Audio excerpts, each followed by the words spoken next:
Hindi ko maintindihan ang gusto mo sabihin, Lo. Bakit gusto mo akong paalisin? Tinatakwil mo na ba ako bilang apo mo? Wala naman ako nagawang kasalanan, hindi ba? Hindi mo ako maintindihan, Alonso. Gusto lang kitang iligtas, kaya gusto kitang paalisin. Naintindihan mo naman siguro ang takbo ng pamilya natin, hindi ba? At alam ko at ramdam kong ayaw mong sumunod sa ligasiya ng pamilyang ito. Tama naman ako, hindi ba? Kaya binibigyan kita ng pagkakataong umalis para sa kaligtasan mo. Opo, Lo. Pero bakit kailangan ko pang umalis dito? Kaya ko namang ipagtanggol ang sarili ko at ipaglaban ko ang anong gusto ko kay Papa. Hindi lang naman ang buhay mo ang nakataya rito, kundi pati kay Karina mismo. Hindi ba at gusto mo siyang pakasalaan? Kung ayaw mo siyang mapahamak at gusto mo siyang makasama habang buhay, mas magiging ligtas kung aalis na kayo rito. Magpakalayo-layo kayo. Hindi mo makukuha ang buhay na gusto mo para sa inyong dalawa hanggat nandito kayo. Ano? Paano namang nadamay ang nobya ko rito, Lo? Ano kinalaman ni Karina at bakit siya madadamay? Kung talagang mahal mo siya, dalawa lang ang pwede mong pagpilian. Palayain mo siya para sa kaligtasan ng dalawa. O hayaan mo munang may maunang ikasal sa mga pinsan mo bago kayong dalawa.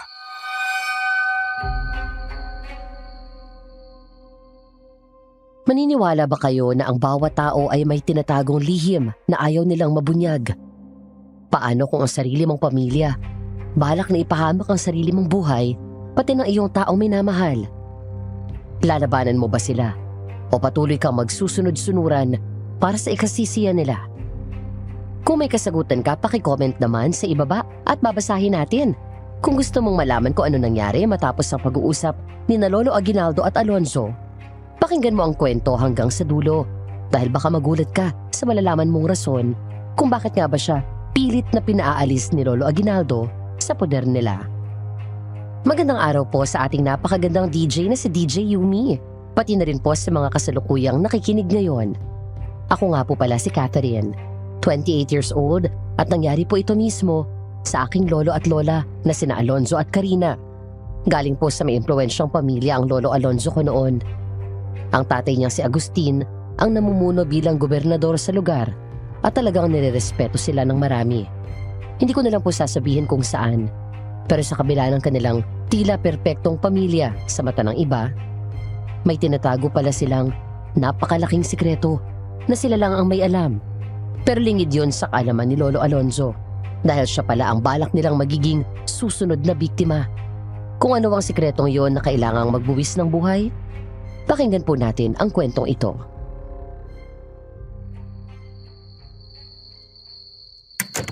Oh, Alonzo, anong ginagawa mo dyan sa kwarto ni Lolo? Hindi pa ba siya nagpapahinga? Hindi pa. Pinatawag niya raw ako kaya ako pumunta. Pinatawag? Bakit ka naman niya ipapatawag? May sinabi ba siya sa'yo? Meron. Meron? Ano raw? Bakit parang masyado namang tense ang itsura mo? May alam ka ba sa sinasabi ni Lolo? Bakit? Ano bang sinabi niya sa'yo? Gusto ko lang namang malaman kaya ako nagtatanong. Gusto niyang umalis ako rito sa mansyon kung bala kong pakasalan si Karina. Pero hindi ko naman alam kung bakit ganun ang sinasabi niya. Kung ayaw ko raw mapahamak si Karina, umalis na lang kami at lumayo. Ano? Bakit niya naman sasabihin yun sa'yo? Wala na ba siyang ibang sinabing iba? Wala na. Kaya nga mas naguguluhan ako eh. Tinatanong ko siya, pero ayaw niya nang magsalita. Basta sabi niya, pag-isipan ko raw ng mabuti ang sinasabi niya. Ikaw ba, Paolo, may alam ka ba doon? Kasi ang sabi niya, dalawa lang ang pagpipilian ko. Hiwalayin ko si Karina o hayaan ko ang isa sa inyo ang makasal bago kami. Wala ah. Wala akong alam sa sinasabi ni Lolo.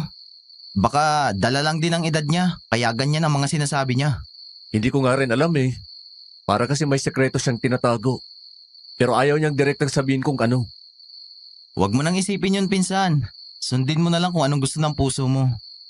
Dala na lang din ang katandaan ni Lolo yun, kaya kung ano-ano nang sinasabi niya. Kay Tito Agustin naman, Wala kang naririnig na ganyan, di ba? Nasabi mo na ba sa kanya ang tungkol dyan? Hindi pa. Humahanap pa ako ng tiyempo para sabihin sa kanya ang tungkol sa pagpapakasal namin ni Karina. Lagi kasi siyang abala kaya hindi ko mahagilap. Alam mo namang tuwing linggo lang siya may libreng oras. Eh di sa linggo ka na lang magsabi sa kanya pagkatapos niya magsimba. Nagsisimula pala ang kumag na yon. Akala mo talaga makadiyos at walang ginagawang anomalya. Grabe ka naman kay Tito. Tatay mo pa rin yun. O siya, sige na. Balik na ako sa kwarto ko at baka naghihintay na roon si Karina. Sige, pinsan. Dito na rin ako at magpapahinga na rin. Naghiwalay ng landasin na Lolo Agustin at ang kanyang pinsan na si Paulo. Bumalik si Lolo sa kwarto niya na malaki ang agam-agam kung sasabihin niya ba kay Lola Karina ang sinabi ng lolo niya. Nang makita niya itong gising pa at nakatingin sa malayo sa labas ng bintana, lumapit siya rito at yumakap mula sa likuran. Oh, nandiyan ka na pala. Anong pinag-uusapan niyo ng lolo mo? Wala naman. Pero sinabi ko na sa kanya ang plano natin. Kumusta naman? Ayos lang ba sa kanya? Bumayag man sila o hindi, wala silang magagawa sa gusto ko. Ako pa rin ang masusunod dahil buhay ko to. E di ibig sabihin yan. Tumutol si Lolo Aguinaldo? Hindi, wala naman siyang sinabi. Bakit nga pala gising ka pa? Hinihintay kita makabalik. Alam mo namang hindi ako sanay na maiwan sa kwarto mo mag-isa. Ano palang iniisip mo at ang layo ng tingin mo kanina? Wala naman. Iniisip ko lang kung hindi ba kita nakilala. Nag-aaral pa kaya ako ngayon para magdoktor? Nasunod ko nga kaya ang gusto ko. Graduate ka naman ng nursing, hindi ba? Sapat na yun. Dahil kapag naging mag-asawa na tayong dalawa, hindi mo naman kailangang magtrabaho at ako nang bahala sa ating dalawa. Pero alam mo namang yan ang gusto ko. Gusto ko magdoktor. Alam ko. Pero masasayang lang yun dahil hindi ko naman hahayaang mapagod ka sa pagtatrabaho. Mahirap maging doktor at ayaw kitang mahirapan. Kaya hindi ko hahayaang ituloy mo pa ang pag-aaral nun. Sapat ng lisensyado kang nurse. Lisensyado nga, hindi naman naglilingkod. Stressful ang magtrabaho sa healthcare units, Karina. Ayoko mapagod ka. Hindi ko na pinipilit, Alonzo. Alam ko namang ikaw pa rin yung masusunod sa ating dalawa eh. Mana ka sa papa mo. Gusto ng otoridad sa lahat. Ayokong pagtalunan natin to. Alam mo namang ayaw kong hinahalin tulad sa kanya eh. Ayaw mo nga, pero parang gano'n na rin ang ginagawa mo. Ang mabuti pa siguro, matulog na tayo. Ayaw sa lahat ni Lolo Alonzo na inihahalin tulad siya sa ama niya. Ayaw niyang sumunod sa yapak nito. Hindi tulad ng tipikal na ama si Governor Agustin. Mukha lang ito mabait sa pagiging palangiti at pagpapanggap na mabuti. Pero sa likod nito'y marami siyang anomalya sa paglilingkod niya. Huwad ang lahat at masyado siyang nagpapanggap na perpekto. Bagay na labis na kinasusuklaman ni Lolo Alonzo. Kaya naman ayaw niyang sumunod sa yapak nito. Kahit na mula bata pa siya'y yun na ang itinatak ni Governor Agustin na magiging tadhana niya. Ang mamuno sa kanilang lugar. Nang mahiga na silang dalawa, hindi pa rin nakatulog si Lolo Alonzo sa mga bagay na tumatakbo sa isip niya. Gusto niya kasing intindihin ang ibig sabihin ng kanyang Lolo Agustin sa mga sinabi nito sa kanya. Mulat ang mga mata niya hanggang hating gabi. Hanggang sa makarinig siya ng isang kakaibang ingay na nagmumula sa kanilang ibaba. Ano yun? Saan galing yun? Bakit para may ahas? Alonzo, bakit gising ka pa? Karina, may narinig kasi akong kumalabog eh. Tapos parang may narinig akong tunog ng ahas. Ahas? Buksan mo yung ilaw, baka mayroon dito sa kwarto natin. Hindi eh. Parang hindi rito sa atin galing yung tunog. Oh, ayun oh. Naririnig mo ba yun? Parang sa iba pa nga galing. Bakit may kaninang tunog sa baba? Sandali, lalabas muna ako. Baka may nakapasok ng malaking sawar rito sa mansyon. Gubat pa naman ang likod natin dito eh. Sige, mag-iingat ka. Baka nanunuklaw yun at makamandag. Tignan mong mabuti ang nilalakaran mo, Alonzo. Ingat na bumaba si Lolo Alonzo habang mas lumalakas ang kalabog ng mga tunog. Madilim na sa buong mansyon, pero mabuti na lang daw at maliwanag ang buwang tumatagos mula sa bintana. Nang makababa siya, wala naman daw siyang nakita. Pero nakasalubong niya na naman ang pinsan niyang si Paulo na may daladalang itim na container. Oh, Paulo. Saan ka galing? Anong oras na? Tsaka ano yung dala mo? Ito ba? Langis to. Kinuha ko lang sa may basement. Ano namang gagawin mo dyan? Tsaka wala ka bang naririnig na kumalabog kanina? Parang may tunog ng ahas eh. Wala naman Baka nananaginip ka lang. Matulog ka na ulit doon. Ilalabas ko lang to sa garahe at gagamitin ko sa sasakyan bukas. May naririnig talaga ako. Hindi ako nananaginip. At hindi pa nga ako natutulog eh. Wala lang yun, Alonso. Ako nga walang naririnig eh. Sige na. Umakyat ka na doon kay Karina. Alam mo namang matatakutin yun eh. Ay, oo nga pala. Sige. Sinubukan na lang daw baliwalain ni Lolo Alonzo yun. Pero bago siya umakyat, parang may narinig pa raw siyang gumagapang. Hindi niya na lang daw pinansin at binalikan na lang si Lola Karina na mahimbing na ulit na natutulog sa kama nila. Kinabukasan nagpaalam ang lola na uuwi raw muna sa kanila at ilang araw na rin itong magsistay doon gayong hindi pa man daw sila kasal. Saktong araw yun ng linggo. Nagulat pa raw si Lolo Alonzo nang makita ang kanyang ama sa hapag nung nagtanghalian. Hindi na rin kasi siya sanay na nakikita ito sa bahay dahil lagi itong wala at masyadong abala sa baluktot na pamumuno sa lugar nila. O Alonso, mabuti naman at bumaba ka na. Nasaan si Karina? Sabayan niyo na akong kumain ng tanghalian. Wala. Umuwi na kaninang umaga. 3 araw na rin daw siyang nandito at nahihiya na siya. Anong nakakahiya doon? Sa pag-aasawa rin naman ang tungo niyong dalawa. At dito rin kayo mananatili. Sa halos 10 taon niyo ng relasyon, nahiya pa rin siya dito sa atin? Hindi naman kami dito tutuloy kapag kinasal na kaming dalawa. Bakit naman hindi? Ang rason para lumipat kayo ng bahay? Ang laki-laki nitong mansyon. Halos hindi na nga tayo magkakita ang lahat. Ayoko rito. Gusto ko magkaroon kami ng pribadong pagkasama ni Karina na walang ibang nangingialam sa amin. Bakit? Sino bang nangingialam sa inyo rito? Hindi ba't wala naman? Tsaka kailan ba ang kasal niyo? Sa susunod na taon, naghahanda pa lang kaming dalawa ngayon. Sa susunod na taon? Napakatagal namang preparasyon yan. Kayang-kaya mo naman siyang pakasalan kahit sa susunod na buwan na. Wala nang rason para patagalin niyo pa yan. Total sigurado naman kayo sa isa't isa. At ang tagal niyo na rin dalawa. Kailangan magpakasal na kayo sa lalong madaling panahon. Bakit parang minamadali mo naman yata kami? Desisyon naman namin to eh. Hindi naman. Iniisip ko lang din na magandang magpabango ka na sa mga tao. Kayong dalawa ni Karina. Kapag ikinasal na kayo. Sa susunod na taon ay eleksyon na. Patatakbuhin kita bilang mayor. At kailangan magkaroon ka ng imahe bilang mabuting asawa para makuha mo rin ang puso ng mga tao. Sino bang may sabing tatakbo ako? Ayoko sa politika. Pero ito ang gusto ko para sa iyo. Kaya yun ang susundin mo. Sa ayaw at sa gusto mo. Sana alam mong hindi mo ako mapipilit sa bagay na ayokong gawin. Anak mo ako. Hanggang ngayon ba hindi mo ako kabisado? Sinusuway mo na ba ang sarili mong ama, Alonso? Kung yun ang dating sa'yo, oo. Ay, hindi pwede ang kanyang asal sa akin. Kailangan mong tumakbo para sa dinastiya ng pamilya natin. Mula noon hanggang ngayon, pamilya natin ang namumuno rito. Hindi mo pwedeng basta putulin yon. At ano? Gagaya ko sa inyong baluktot ang ginagawang pamumuno at maraming anomalya? Pero nagpapanggap kayo sa harap ng marami na para bang perpekto kayong leader? Hindi na lang. Ano sabi mo? Mag-iingat ka sa mga sinasabi mo at baka may makarinig sa'yo. Diyan sa labas. Bakit? Takot ka bang malaman nilang hindi ka naman tulad ng iniisip nila?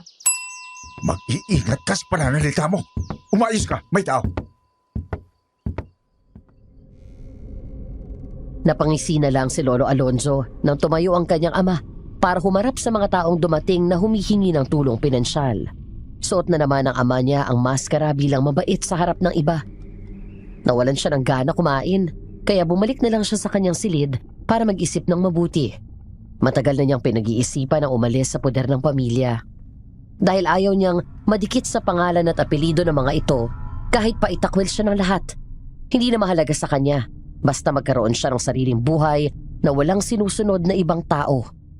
Ilang araw niyang pinag-iisipan ang tungkol sa pag-alis, lalo na sinabi rin ng kanyang lolo Agustin na maaari naman niyang takasan ang ipinipilit na landas sa kanya dahil ramdam naman daw nitong ayaw niya sa kalakaran ng kanilang pamilya. Kaya naman ang araw na nag-usap sila ni Governor Agustin at nauwi na naman sa pagtatalo, tuluyang nabuo ang loob niya. Lalo pat narinig niya mula sa radyo na inanunsyo ng kanyang ama na tatakbo siya sa susunod na eleksyon, gayong hindi naman siya pumayag sa gusto nito.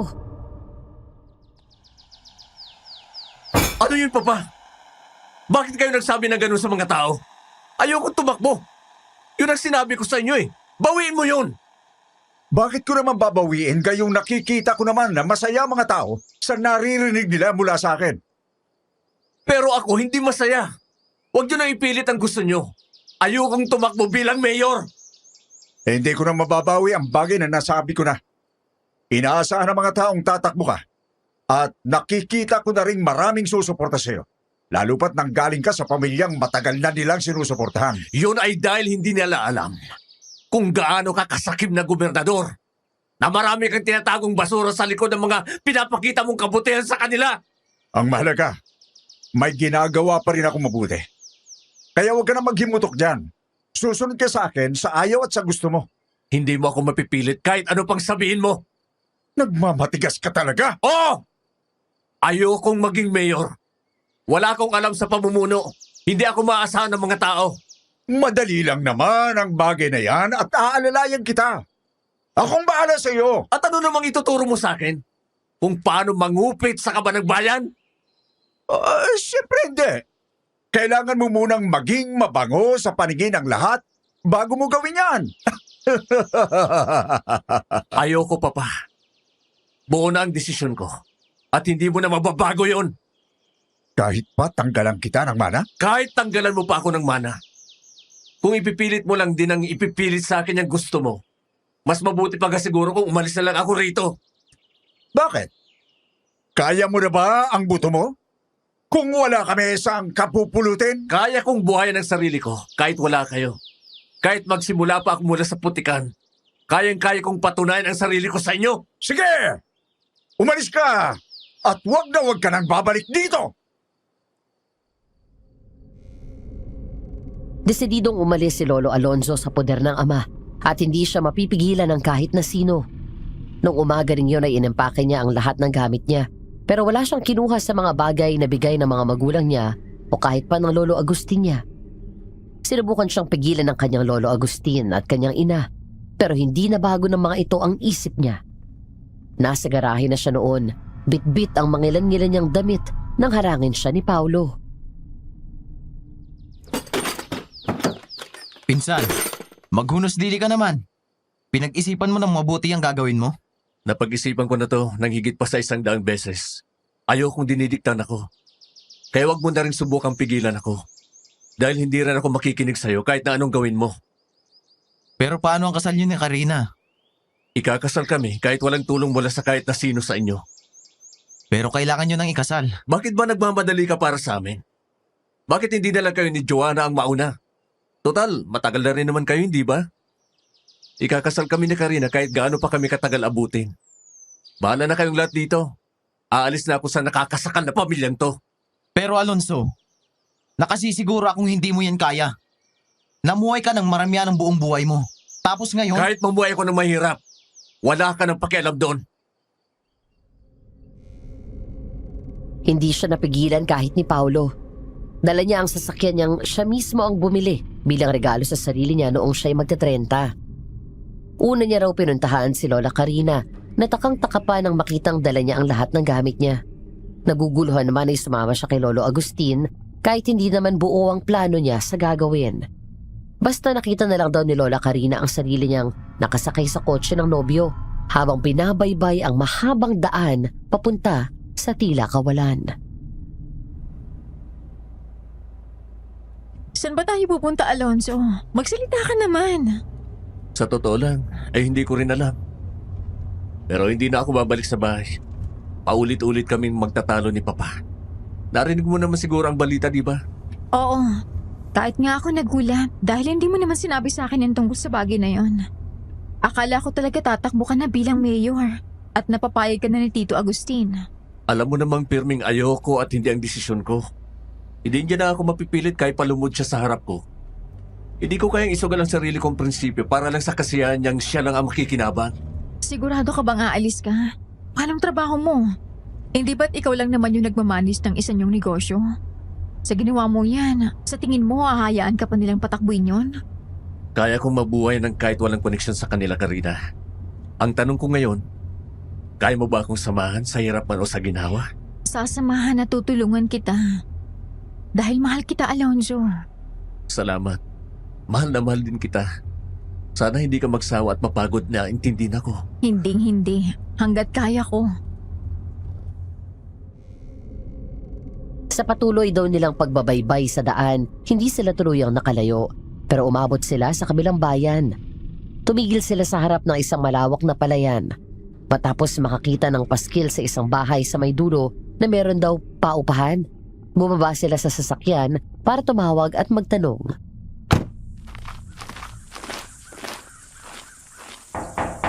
Tao po? May tao po ba? Ano yon? Anong maipaglilingkod ko sa inyo? Matanong ko lang ho kung may bakante pa ang paupahan nyo. Ayun ba? Oo. Bakante pa naman kaso. Kaso ano po? Nasa gitna kasi yon sa harap ng palayan. Maliit lang din. Nakikita niyo ba yung maliit na bahay na yun sa dulo? Ayun. Oh, ayos ba yun sa'yo, Karina? Baka pwede hong puntahan ng matingnan. Ayos lang naman yan. Ang ikinababahala ko lamang baka matakot kayo. Kapag bigla kayong nakakita ng ahas sa labas o di kayo sa loob ng bahay nyo. Ahas po? Oo, Neng. Madalas pa naman sa palayan may ahas. Lalo na nitong mga nakaraang linggo. Ang daming hayop ang nawawala, lalo ng mga manok. Kinakain yata ng mga ahas at sawa. Ay, titingnan po namin. Nang malaman kung prone nga bang pasukin ng ahas. Kung oo, hindi naman po siguro kayo magagalit kung tatanggi kami. Ay, hindi naman. Pero sabi ng mga dating umupa dyan, wala naman daw pumapasok. Nito lang huling tumirang umalis agad. May nakikita raw kasi siya sa palayan. Ano hong nakikita? Parang dalawang malaking bola raw ng apoy. Nag-aagaw ang kulay ng kahel at pula. Parang mga mata raw na nakatingin sa kanya. Nagpapakita raw tuwing 12:00 ng hating gabi. Sinubukan ko namang tingnan din dahil tanaw pa rin naman sa bahay kong itong palayan. Pero wala naman akong nakikita. Sa isip ko nga baka may problema lang sa pag-iisip yung huling umupa dyan at gumagawa lang ng kwento. Ganun po ba? Titinan po siguro namin ni Alonzo. Ano nga palang mga pangalan ninyo? Ako nga pala si Sora, kayo ba'y mag-asawa? Hindi pa ho. Pero papunta na rin doon. Ako si Alonzo at siya naman po ang kasintahan ko, si Karina. Teka lang, Alonzo. Parang namumukhaan kita. Parang nakita na kita noon. Baka po kamukha ko lang. Susubukan kong alalahanin kung saan nga ba kita nakita. Pero sige, pumaroon na tayo sa pinauupahan kong bahay nang ma-inspeksyon ninyong dalawa.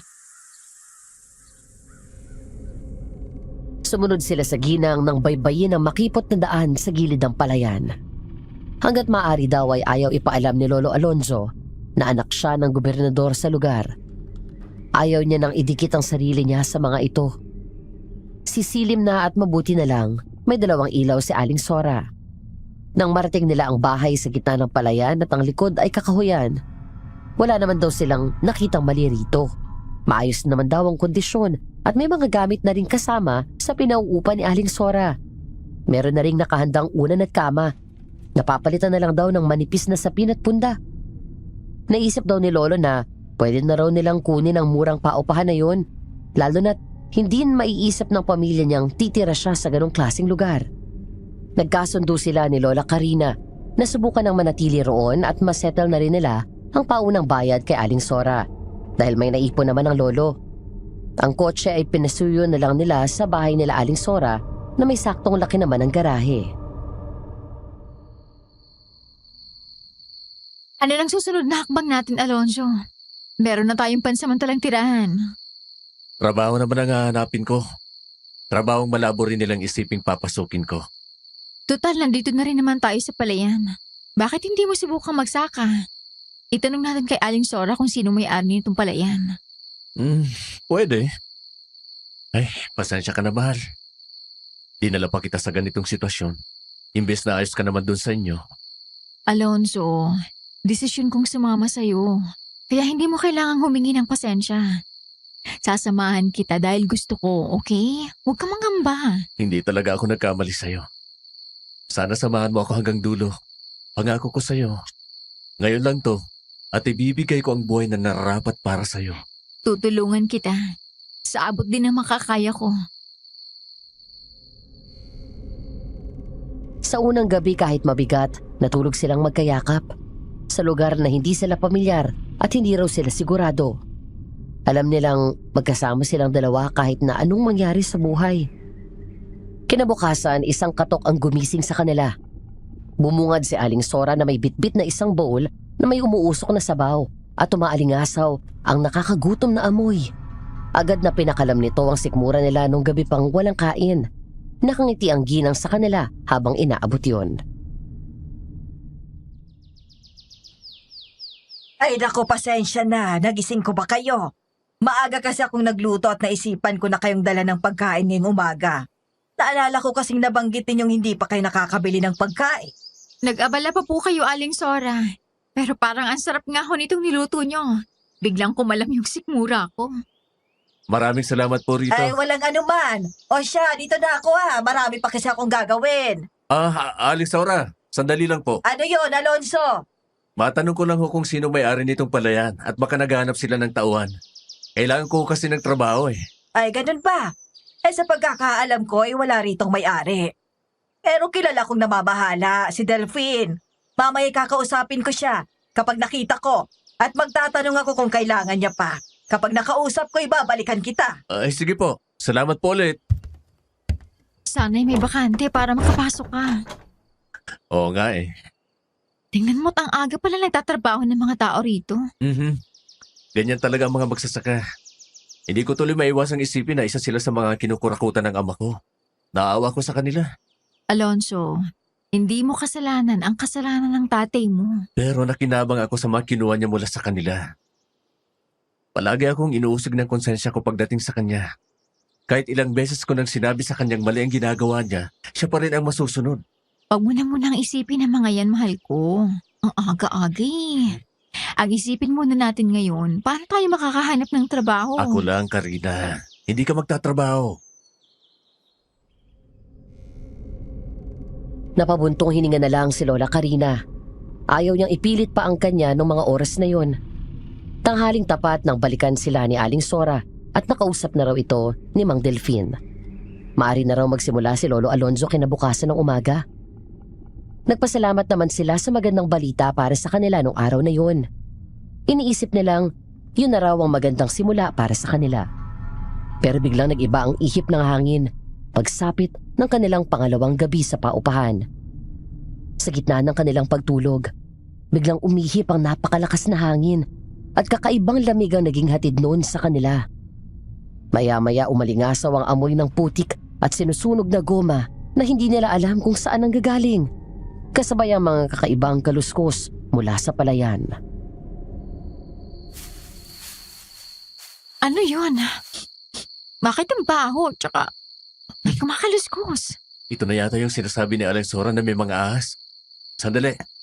Bubuksan ko ang ilaw at baka may nakapasok na rito sa atin. Magdahan-dahan ka. Baka bigla kami maapakan sa sahig. Pabuti na lang pala kung may kulambu tayong ikinabit. Diyan ka lang. Huwag ka na sumunod sa akin. Pagtayo ni Lolo Alonzo, saktong napatapat siya sa bintanang nakalimutan nilang isara. Doon na raw natutop ni Lolo ang bibig niya sa kanyang nakita mula sa labas. Dalawang malalaking bola na parang mga mata ang naaninag niya. Kulay kahil at pula. Pilit pa niya yung tinignan dahil baka nasusunog lang ang isang banda ng palayan. Pero hindi. Hindi gumagalaw ang apoy. Tila nakatitig lang ang mga yun sa kanya. Hindi sapat ang liwanag ng buwan na natatakpan ng mga ulap para maintindihan niya kung anong bagay ang nasa palayan. Oh, akala ko mabubuksan mo yung ilaw. Ano pang ginagawa mo dyan? At ang layo ng tingin mo sa labas. May dalawang malaking bolang apoy, mahal. Tulad ng kwento ni Alexora. Ha? Nasaan?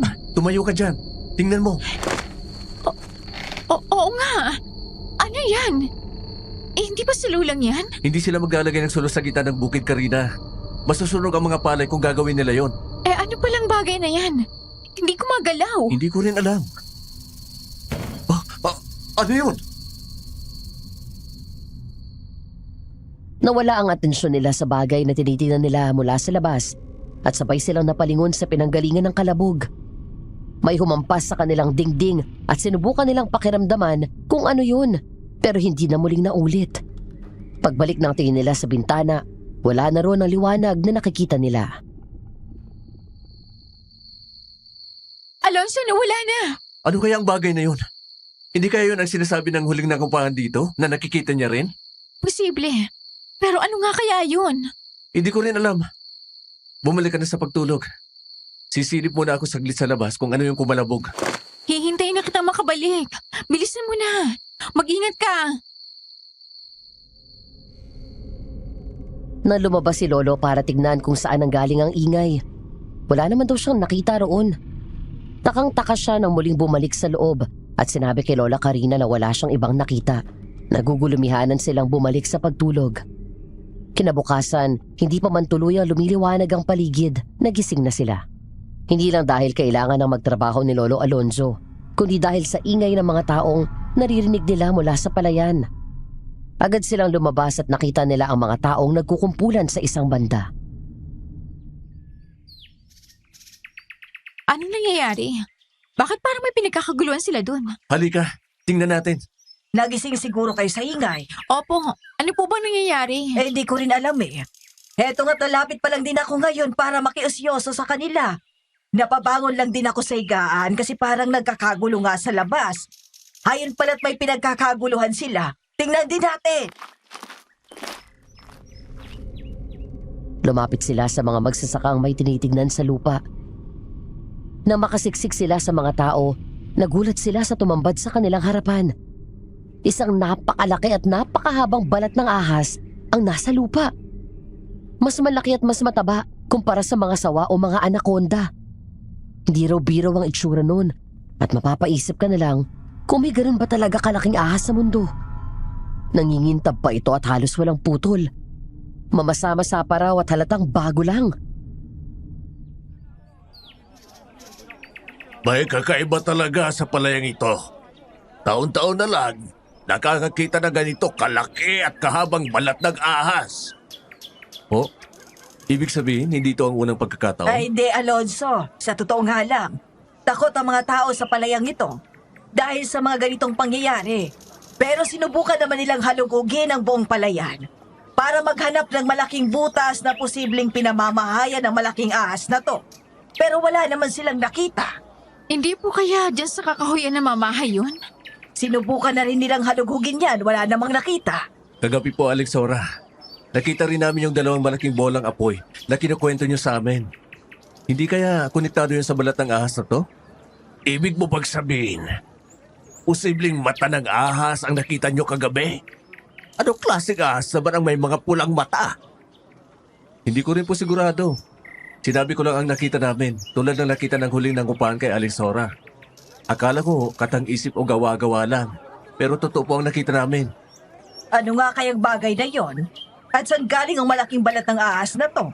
Kung wala namang namamata ang malaking ahas dito. Sigurado akong dahil dito, mabubuhay na naman ang takot ng mga tao. Taon-taon tong nangyayari at alam ko na ang magiging kasunod nito. Ano yun?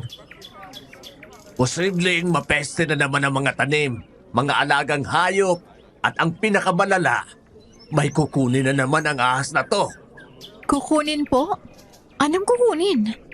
Tao! Diyos ko. Sigurado po ba kayo dyan? Hindi gumagawa ng kwento si Delphine. Totoo ang sinasabi niya. Kung ganun po, bakit hindi nyo agad sinabi sa amin ang bagay nito nung una pa lang? Dahil akala ko'y matagal pa bago mangyari ulit to. Kadalasan mangyari to buwan ng Abril at Mayo. Pero Nobyembre pa lamang ngayon at wala pang isang taon nang huli siyang magparamdam. Pero heto na naman siya. Ang hinala namin, hindi talaga ahas to, kundi tinubowa. Ano naman po ang tinubowa? Isang uri ng aswang na mukhang ahas. May sungay at malalaking mata. Aswang? Totoo ba talaga ang aswang? Oo, pero hindi naman sigurado kung totoo ang haka-haka tungkol sa tinubowa. Ang mga tinoboa ay maaring inaalagaan ng isang pamilya. May kwentong ang mga tulad nila ay may kakayahang magkantipala ng yaman. Basta't hindi mo sila gugutumin at pababayaan. Ang palaisipan sa amin, sino kaya nagmamayari ng aswang na gumagala rito sa palayan? Ay, kung sino man sila, sana maisipan nilang itigil ng pamimerwisyo nila rito sa atin. Oo nga pala, Delphine. Siya nga pala si Alonso. Yung sinasabi kong gustong pumasok dito sa palayan. Magandang umaga ho sa inyo. Magandang umaga rin. Ang mabuti pa ay magsimula ka na ngayon din.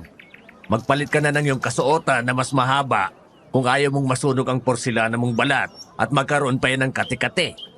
Aalisin muna namin dito ang balat ng ahas tsaka kita babalikan. Bumalik sila lolo sa kanilang bahay, pero bakas na ang takot at kaba sa mukha ni Lola Karina. Hindi maalis sa isip niya ang mga naririnig. Hindi niya na alam kung anong unang iintindihin. Ang ahas, yung aswang, o yung kinukuhang tao. Labis siyang nababahala at namayani sa dibdib niya ang dagang tila kinakalampag ang puso niya. Umalis na lang kaya tayo rito, mahal. Paano kung totoo ang sinasabi nila? Hindi na tayo pwedeng umalis. Dito ko na nakikita makakapagsimula tayo ng bagong buhay nang malayo sa pamilya ko, Karina. Malayo. Nasa iisang probinsya pa rin tayo. Nasa Karatig Bayan lang. 30 minutos na biyahe. Paano tayo nakalayo sa lagay na to? Ang totoong malayo, nasa ibang lugar tayo, hindi rito. Paano kung mabiktima pa tayo ng aswang na sinasabi nila? Hindi yun mangyayari dahil hindi ko hayaan. Huwag kang mag-alala. Kasama mo naman ako. Sa oras na magpakita yun sa atin, kayang-kaya ko naman siyang barilin. Barilin? Sa tingin mo ba talaga makakatulong yun laban sa nilalang na hindi naman tayo sigurado? Kung gaano ba talaga kalaki at kabangis? Mahal, huwag kang masyadong matakot. Akong bahala sa'yo. Alam mo yan ang problema sa'yo, Alonso. Hindi ka marunong makinig sa iba. Lalo na sa akin. Ginagawa mo lang akong sunod-sunuran sa'yo. Hindi mo ko kayang bigyan ng sarili kong desisyon na ikaw naman ang susunod sa akin. Alam ko na naman kung saan pupunta to eh. Itutulad mo na naman ako sa ama ko. Sobrang layo naman naming dalawa ha. Sobrang layo. Pero hindi mo napapansin sa sarili mong nagagaya mo na rin siya. Gusto mo ikaw palagi yung nasusunod. O siya, sige. Aalis tayo rito. Pero subukan muna natin magtagal pa nang hindi naman nakakaya kay Alexora. Kapag walang nangyaring masama sa loob ng 2 linggong yon, hindi tayo aalis. Ayos ba yun sa'yo? Sige. Basta tutuparin mo ang pangako mong hindi mo hahayaang may mangyari sa akin. Oo naman. Magtiwala ka lang sa akin. Pinilit na lang ni Lola Karina ang sarili niyang magtiwala sa lalaking kanyang minamahal. Ayaw niya rin naman daw sirain ang pangako niya ritong sasamahan niya ito sa hirap man o sa ginhawa. Nung araw na yon, nagsimula nang magsaka si Lolo Alonzo sa palayan. Ngunit buong araw din tumatakbo sa isip niya ang mga nalaman niya tungkol sa lugar. Nung hapon at oras na ng pag-uwi, tinulungan niya pang maglagay ng mga espantaho si Mang Alonzo para wala raw mga uwak o ibang ibon ang sumira sa mga tanim nilang palay. Kinagabihan, panatag naman daw silang nakatulog pagkatapos nilang maghapunan at wala nang ingay ang gumising sa kanila sa kaligitnaan ng gabi. Nang mag-umaga pagkatapos mag-almusal ay naghanda na rin si Lolo Alonzo para magtrabaho. Naabutan niya si Mang Delphine na palakad-lakad, tsaka siya napahinto sa isang bagay na kanyang napansin. Sa pagtataka, agad niyang tinanong si Mang Delphine. Mang Delphine? Inalis niyo na ho ba yung mga espantahong nilagay natin kahapon? Nako, yan din ang tanong ko sa iba natin mga kasabahan. Kanina ko pa hinahanap ang mga yun eh. Hindi naman dapat inaalis sa mga yun dito dahil panakot ka ang mga yun. Pero sabi nila, wala rin daw silang nakita at lalong hindi nila inalis. Wala ka bang napansin kagabi na baka may kumuha? Wala naman ho. Saan naman kayo mapupunta ang mga yun? Teka. Etong isa oh. Sira-sira na. Pero bakit parang basa? Ang baho. Ano yan? Bakit parang nilawayan o niluwa? Malapot, parang laway. Oo nga ho eh. At kakaibang amoy. Parang bulok na sikmura. Imposibleng aso naman ang gagawa nito. Hindi rin naman ganito ang amoy ng laway nila kahit minsang mabaho ang hininga nila. Parang amoy na bubulok na patay. Hindi na maalis ni Lolo Alonzo ang tingin niya sa espantahon na naapakan niya. Dumikit pa ang malapot-lapot na laway na nakadikit doon sa ilalim ng kanyang bota. Sa itsura'y parang nilulo nito ng hayop at agad ding iniluwa. Iyon ang bagay na tumatakbo sa isip niya hanggang sa magtanghalian. Umuwi siya para kumain at magpahinga, lalo pat nakakapagod daw pala talaga ang gawain ng mga magsasaka. Sinalubong naman siya ni Lola Karina para punasan ng tuwalya at asikasuhin. Nang matapos silang kumain, lumabas siya para umidlip muna saglit sa duyan nang bigla siyang mapamulat ulit nang marinig ang isang pamilyar na tinig. Sigurado ka bang ito ang buhay na gusto niyo para sa inyo ni Karina, Insan? Paulo, anong ginagawa mo rito? Paano mo kami natuntun? Kilala kita at alam ko kung paano tumakbo ang utak mo. Iniisip mong hindi iisipin ni Tito Agustin na ganitong buhay at bahay ang pipiliin mo. Kaya dito mo pinili para hindi ka niya matuntun. Oo nga. Pero paano mo nalamang eksakto kung nasan ako? Medyo mahirap din naman. Pero buti na lang may mga galamay akong tumutulong sa akin. Ilang araw na ako naghahanap. Saktong napahinto lang ako dito sa gildang palayan para magpahangin. Tinadhana makita ko ang pulang kotse mo sa harap ng isang bahay. Doon ako nagtanong. Dito niya ako itinuro. Hindi mo na sana ako hinanap. Wala ka rin namang mapapala sa akin eh. Kailangan mo nang bumalik bago pa magalit ng gusto si Tito Agustin. Wala na akong pakialam sa galit niya, Insan. Kaya ko na makontento sa ganitong klase ng buhay. Kaya hayaan niyo na ako. Alam mo sa ginagawa mo, mas lalo mo lang siyang ginagalit. Sundin mo na lang siya. Hindi mo ba naiisip ang makukuha mong mana? Manang galing din saan? Ayoko nang usigin ako ng konsensya ko. Kaya pinuputol ko na ang koneksyon ko sa inyong lahat. Ngayon, kung tunay na may malasakit ka sa akin, huwag mo na akong guluhin. At huwag na huwag mong ipapaalam sa kanila kung nasaan ako. Pero iniisip ko lang din si Karina. Siyempre, umaasa rin siyang mabibigyan mo siya ng magandang kasal. Pero paano mo mabibigay yun sa kanya ngayon? Hindi ganong tao si Karina. Marunong din siya makontento. Bakit ba yun ang inaalala mo? Bakit ba gusto-gusto mo na kaming makasal? Simulat sa pool, yan ang ipinipilit mo sa akin bago ako umalis. Hindi naman sa ganon. Pero Umalis ka na lang, Paulo. Huwag mo nang ipilit ang sayo. Baliwala na lang ang mga sasabihin mo sa akin kahit ano pa yan. sigurado ka na ba dyan? Kailan ba ako hindi naging sigurado? Kung ganon, huwag mo sanang pagsisiyan ang landas na pinili mo. Pumarito lang naman ako para sana tulungan ka at maligtas ka.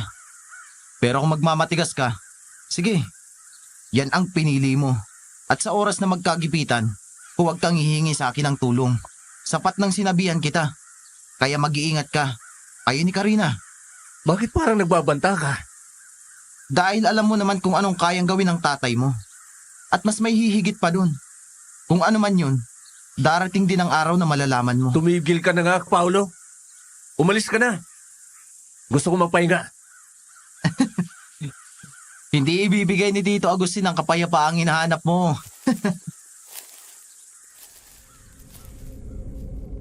Masama ang tinging ipinukol ni Lolo Alonzo sa kanyang pinsan habang palayo ito. Nang makalayo, humarap pa raw ito sa kanya at ngumisi. Tsaka saglit na kumaway bilang paalam. Nang dahil sa pagsulpot ni Paulo, mas lalo lang tumigas ang loob niya tungkol sa kanyang pamilya. Hindi niya na ipinaalam pa kay Lola Karina ang pagdating ni Paulo. Nung hapon habang abalang nagluluto si Lola, biglang dumating si Aling Sora. Bakas ang pagkabahala sa mukha nito habang papalapit sa kanilang dalawa. Kayo po pala, Aling Sora. Ano hong sadya niyo? Gusto ko lang sana kayong kumustahin, Alonzo, Karina. Mag-iisang linggo na rin kayo rito. Ayos lang naman ho kami. Bukod sa mga naririnig naming kwento mula sa inyo, wala naman po kaming nararamdamang kakaiba. Yun na nga rin ang sadya ko. Tungkol sa mga kwento. Hindi pa ba kayo natatakot? Hindi nyo pa ba naiisipang umalis dito? Hindi pa naman ho. Basta't walang gumagambala sa amin ni Karina, ay ayos lang kami. Tsaka ngayong natutunan ko na kung paano gumamit ang itak, sa tingin ko naman, ay kaya kong lumaban kung sakali mang may manggulo rito sa amin. Pero minsan, hindi sapat ang baril at itak para lumaban kung kulang ka pa sa tapang, Alonso. Ay siya nga pala, naalala ko na kung saan kita nakita at kung sino ka. Hindi ba't ikaw ang anak ni Gobernador Agustin at pinamalita kanyang tatakbong mayor sa kabilang bayan? Ano't narito ka ngayon? Huwag niyo na ho akong tanungin tungkol sa pamilya ko, Aling Sora. Gusto ko na silang takasan. Ayoko na makarinig ng kahit anong tungkol sa kanila. Abay bakit? Dahil ba alam mo ang tinatagong baho ng ama mo? Eh kung sa bagay, anak ka niya. Kaya malamang ay alam mo talaga ang tungkol doon. Oo, at kahit wala akong kasalanan, pakiramdam ko meron. Kaya wala akong balak na tumulad sa kanya at sumunod sa yapak niya. Mabuti. Ako rin naman ay walang bilib sa ama mo. At alam kong baluktot siyang mamuno. O siya sige, maiwan ko na kayo. Ako na may nangamusta lang. Sige po, Aling Sora. Mag-iingat kayo dyan sa paglalakad sa palayan. Huwag niyo kaming alalahanin dito. Aling Sora, kung sakali mang may magtanong sa inyong sa tingin niyo ay tawan ng tatay ko, huwag niyo na ho sanang sabing nandito kami ni Karina. Salamat ho. Oo, Alonso, makakaasa ka. Sa mga lumipas na araw, ang katahimikan ng gitna ng palayan ay unti-unti nang nilalamo ng isang nakakabinging kaba. 3 araw nang nakararaan simula nung una nilang marinig ang kaluskos at makita ang kakaibang bagay sa palayan. At kasunod noon ay ang sunod-sunod na pagkamatay ng mga hayop sa paligid. Ay, Diyos ko, pangatlo na ito. Ang kawawang kalabaw ni Mang Delphine. Tingnan niyo ang leeg. Parang nilapan ng kung anong mabangis na hayop. Aling Sora, imposible namang aso lang ang gumawa nito. Tingnan niyo, ang laki ng sugat, parang hinila ang laman palabas. Alonso, natatakot na ako. Hindi lang manok o aso ang tinitira ngayon. Pati kalabaw na malalaki ay hindi na pinapatawad. Baka totoong ngang may aswang na gumagala sa palayang to. Sinasabi ko na sa inyo, may kakaiba talagang nangyayari dito. Nitong mga nakaraang gabi, hindi na rin ako makatulog dahil sa naririnig kong parang humihinga ng malalim sa likod ng bahay ko. Huwag kayong mag-alala, Aling Sora. Magbabantay ako mamayang gabi. Itatabi ko itong itak ko para kung ano man ang lumapit, malalabanan ko. Pero paano kung hindi lang basta hayop ang kalaban natin? Paano kung may kinalaman to sa bolang apoy na nakita natin? At yung sinasabi nilang aswang na tinubowa? Ang palayan na inaakala ni na lolo at lola na magiging takbuhan at kapayapaan nila mula sa maruming mundo ng pamilya ni Lolo Alonzo ay naging kulungan na ng takot. Kitang-kita ni Lolo ang panginginig ng mga kamay ni Lola Karina habang nakatingin sa dugoang bangkay ng kalabaw. Tulad ng sinabi ni Lolo Alonzo, ay nagbantay siya sa harap ng bahay kung saan tanaw na tanaw niya ang malawak na palayan. Kakampi niya ang kape para hindi siya makatulog. Huwag kang lalabas, Alonso. Parang awa mo na. Manatili ka lang dito sa loob. Karina, kailangan kong malaman kung anong pumapatay sa mga hayop. Baka bukas tayo na ang pasukin yan dito sa loob ng bahay. Pero paano kung mapahama ka? Hindi ko kayang mawala ka. Lalo na't wala na tayong ibang matakbuhan kundi ang isa't isa. Hindi ako mapapahamak. Pangako, babalik agad ako kapag nasiguro kong ligtas ang paligid. O sige, pero dalhin mo tong lampara. At mangako ka, kapag naramdaman mong hindi mo kaya, tatakbo ka pabalik dito.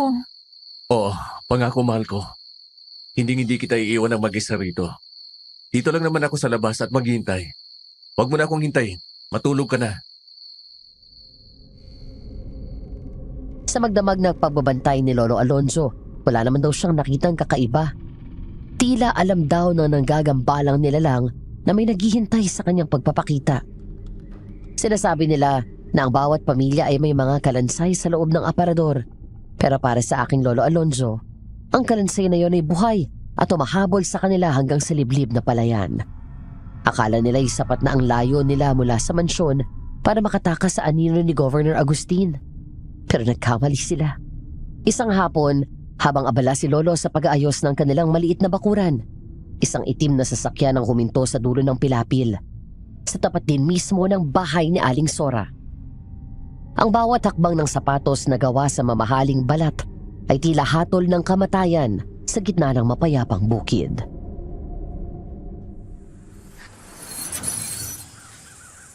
Karina, pumasok ka muna sa loob. May bisitang hindi inaasahan. Bakit, Alonso? Sino ba yan? Diyos ko, ang papa mo ba Sige yan? na, pumasok ka na. Huwag kang lalabas hanggat hindi ko sinasabi. Mag-uusap lang kami. Mag-iingat ka, Alonso. Ayoko ng gulo. Pakisuyo. Huwag mong pairali ng init ng ulo mo. Alam ko ang ginagawa ko. Sige na, pumasok ka na. Ayokong madamay ka pa sa magiging pag-uusap namin. Pumasok si Lola Karina sa loob ng bahay na bakas ang kaba sa kanyang mga mata. Naiwan si Lolo Alonzo na nakatayo sa harap ng pintuan. Ang kanyang mga kamay ay nakakuyom habang pinapanood ang paglapit ng kanyang ama, si Governor Agustin. Kahit nasa gitna ng putikan, ay hindi man lang nabahiran ng otoridad na daladala nito. Napakaganda naman pala ng napili mong bakasyonan. Alonso, bagay na bagay sa iyo ang amoy ng nabubulok na palay. Anong ginagawa mo rito, Papa? Paano mo nalaman ang lugar na to? Hindi mo ba kilala ang ama mo? Walang lugar sa probinsyang ito ang hindi ko abot ng tanaw. Kung narito ka para pilitin akong tumakbo sa eleksyon, nag-aaksaya ka lang ng panahon. Hindi na ako babalik. Nakapag-isip-isip na ako. Hindi na kita pipilitin maging mayor kung ayaw mo talaga. Hahayaan ang kita sa gusto mo. Talaga? At anong kapalit? Kilala kita, Papa. Walang libre sa mga salita mo. Ang kailangan ko lang naman ay bumalik ka sa mansyon. Itigil mo na ang kahibangan to. At isa pa, pakasalan mo na si Karina. Ano? Bakit ba lahat kayo sa bahay ay madaling-madali na maikasal kaming dalawa ni Karina? Kami ang magdidesisyon noon para sa sarili namin, hindi kayo. Dahil kailangan na natin pagtibayin ang pamilya. Kailangan may maikasal na isa sa inyong magpipinsan bago matapos ang taglamig. Bakit kailangan bago magtapos ang taglamig? Anong kinalaman ng panahon sa pagpapakasal namin? Huwag ka nang maraming tanong. Gawin mo na lang ang sinasabi ko para sa kabubuti nating lahat. Bakit hindi mo ako masagot ang diretso? May kinalaman ba ito sa mga sinasabi ni Lolo Aguinaldo na kailangan may mauna sa amin? Huwag mong idamay ang lolo mo rito. Ang sinasabi ko, bumalik ka na at magpakasal. Yun lang ang paraan para matapos na ito. Matapos ang ano?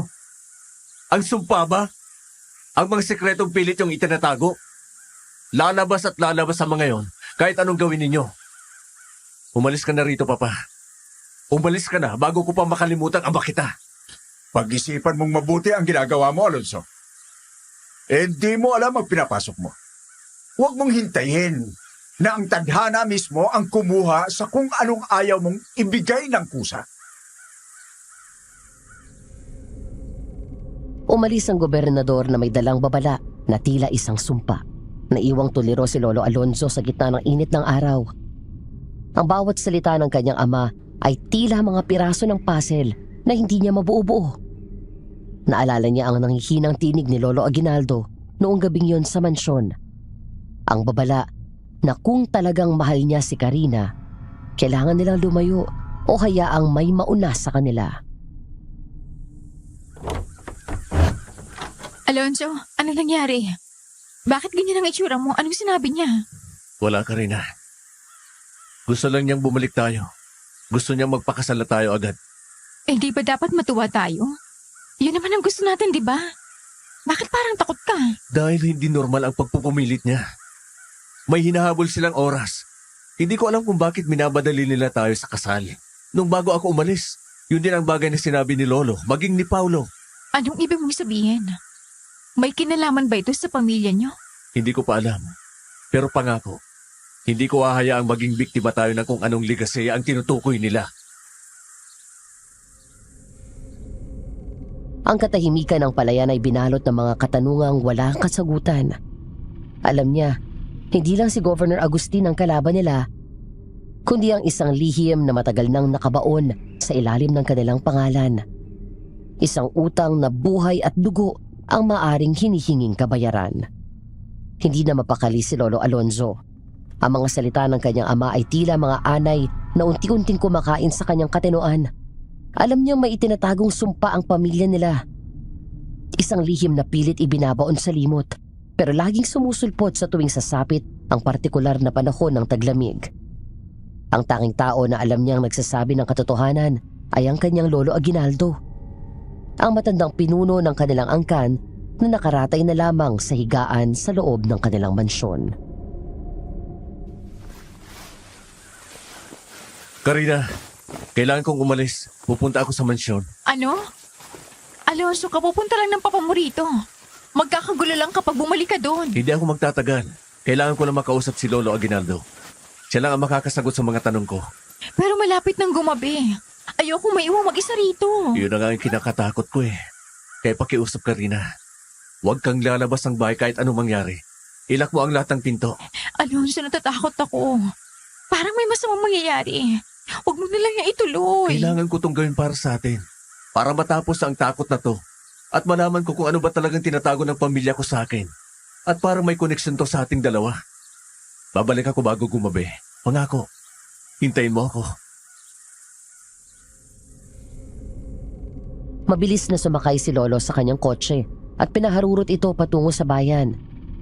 Habang papalapit siya sa mansyon, tila bumibigat ang hangin.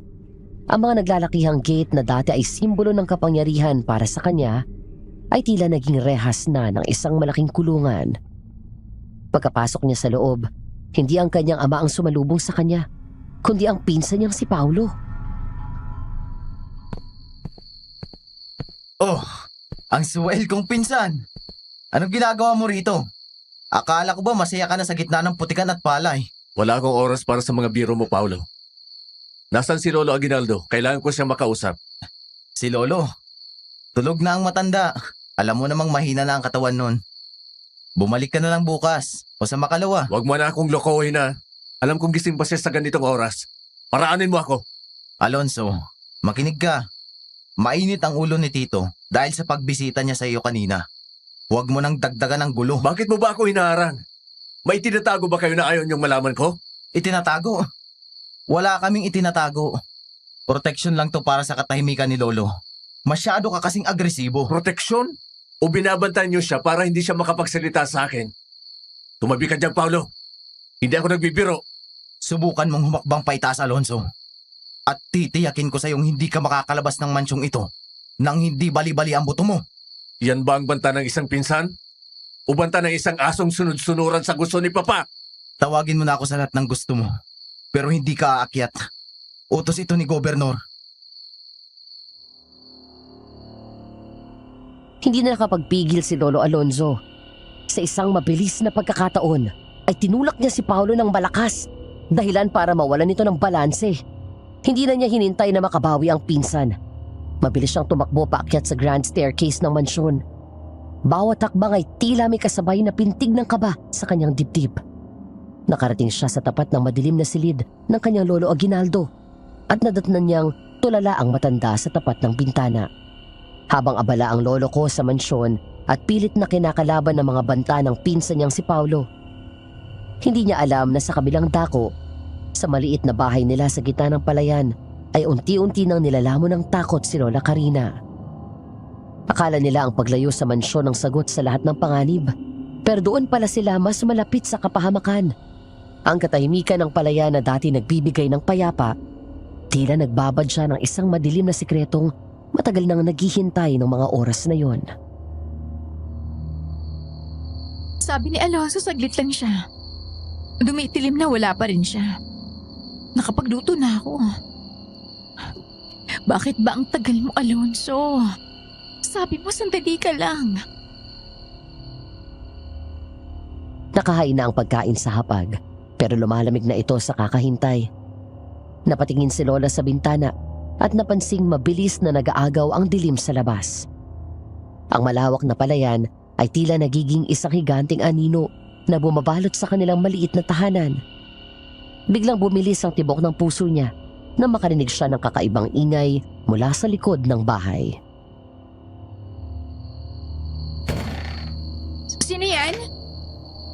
tao ba dyan? Mang Delphine? Kayo po ba yan? Sinong nandyan? Sumagot ka naman! Aling Sora? Walang sumagot.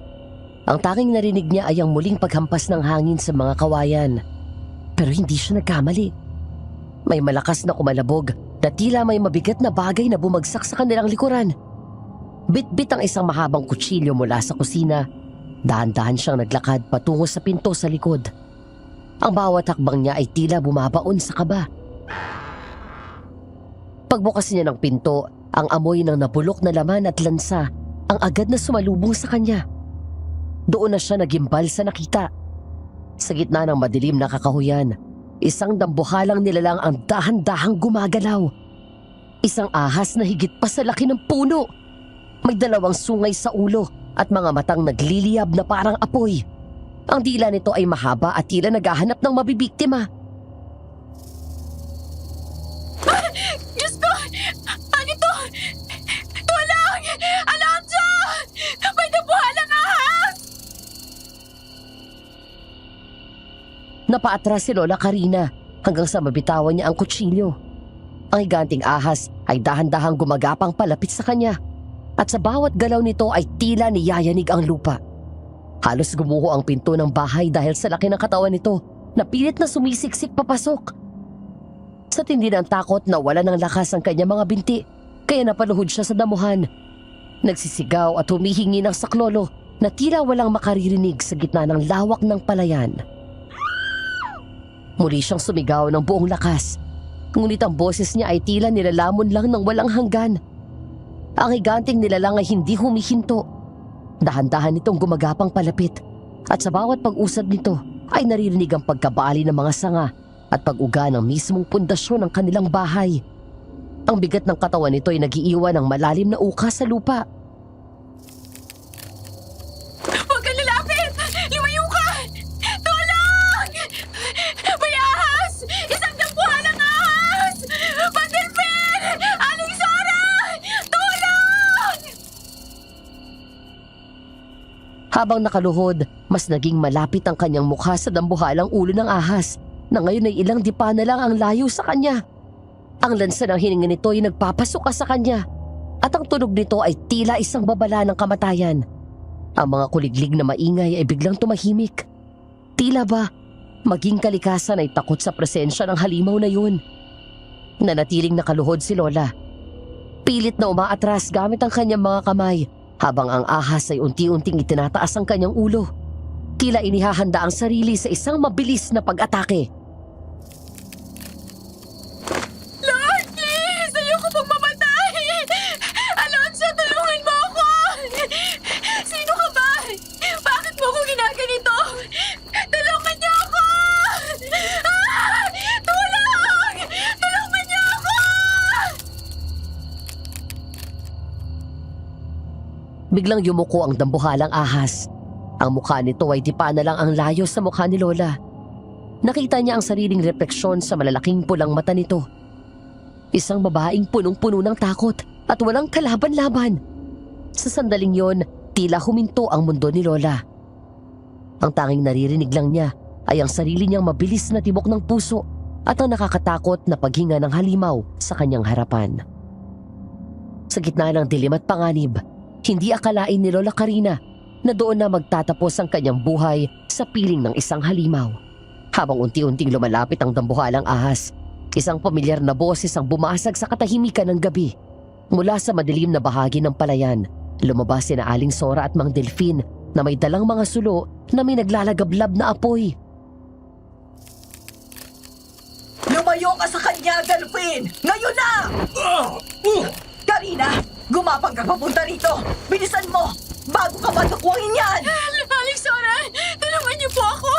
Ayaw umalis ng ahas! Natatakot yan sa apoy. Delphine, itaboy mo pa sa gawing pabalik sa kakahuyan. Kaya na siguro ang sinasabi nilang tinubowa. Huwag ka nang lumigondeng! Halika na rito! Bilis! Mabilis ang bawat galaw ni Mang Delphine. Kahit wala siyang imik ay bakas ang tapang sa kanyang mga mata. habang iwinawasiwas ang apoy sa harap ng dambuhalang nilalang. Ang ahas na handang manila ay dahan-dahang umatras sa dilim. Tila nasisilaw at natatakot sa init na dala ng mga sulo. Nang makalayo ang halimaw, agad na dinaluhan ni Aling Sora si Lola Karina at mabilis na hinila patayo palayo sa mapanganib na pwestong iyon. Salamat po. Salamat po talaga. Akala ko katapusan ko na. Tahanan, Neng. Nandito na kami. Ligtas ka na. Aling Sora, ang laki niya. Ang laki-laki po nung ahas. Alam ko, nakita namin. Delphine, bantayan mong paligid. Baka bumalik yon. Oo, Sora. Bakit may ganun dito? Muntik na niya akong lamunin. Huwag mo nang isipin yun ngayon. Ang mahalagay nakaligtas ka. Tahana, Karina. Ipagbibigay alam namin to sa nakararami ng maaksyonan. Ngayong napatunayang totoo ang tinuboba at hindi basta haka-haka lamang. Nanginginig ang buong katawan ni Lola habang nakayakap ng mahigpit sa ginang.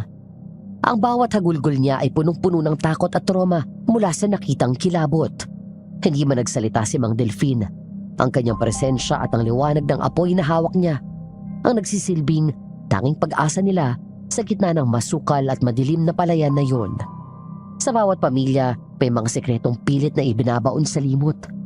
Ngunit ang amoy ng kabulukan ay laging humahanap ng paraan para umalingasaw. Ang akala ni Lolo Alonzo ay simpleng hidwaan lang sa politika ang dahilan ng pagkakait sa kanya ng kalayaan. Pero higit pa pala doon ang nakatayang kapalit ng yaman ng kanilang angkan. Sa huling pagkakataon bago siya tuluyang lumayo, nagtangka siyang humingi ng huling sagot sa kaisa-isang taong alam niyang magsasabi ng totoo. Lo, parang away yun na. Huwag yun na akong paligoy-liguin pa. Ano bang dahilan kung bakit pinipilit nila kaming magpakasal agad ni Karina? Anong kinalaman ng pagpapakasal namin sa sinasabi niyong ligasiya ng pamilya? Maupo ka, Alonso. At pakinggan mong mabuti dahil baka ito na ang huling beses na may maglakas loob na magsiwalat sa iyo ng katotohanan ito. Ano ho bang totoo?